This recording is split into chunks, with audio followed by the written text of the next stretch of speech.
জম্মু ও কাশ্মীরের পেহেলগাঁওতে সন্ত্রাসী হামলার পর থেকে ভারত ও পাকিস্তানের মধ্যে উত্তেজনা বিরাজ করছে। দুই দেশের মধ্যে এই উত্তেজনা প্রতিদিনই বাড়ছে।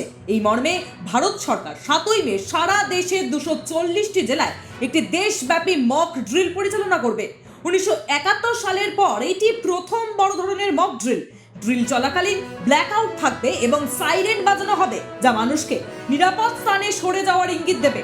মক ড্রিলের অধীনে বিমান হামলার সতর্কতামূলক সাইরেন বাজানো হবে। এটি বড় বিপদ ও শত্রুর কার্যকলাপ সম্পর্কে সতর্কতা জারি করার সঙ্গে সম্পর্কিত একটি পদক্ষেপ।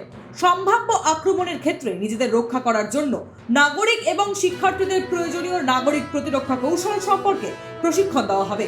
7ই মে পশ্চিমবঙ্গে মক ড্রিল অনুষ্ঠিত হবে কোচবিহার, দার্জিলিং, জলপাইগুড়ি, মালদহ, শিলিগুড়ি, দুর্গাপুর, বৃহত্তর কলকাতা, হলদিয়া, হাসিমারা, খড়গপুর, বার্নপুর, আসানসোল, ফারাক্কা, খেজুরিয়াঘাট, চিত্তরঞ্জন, বালুরঘাট, আলিপুরদুয়ার, রায়গঞ্জ, ইসলামপুর, দিনহাটা।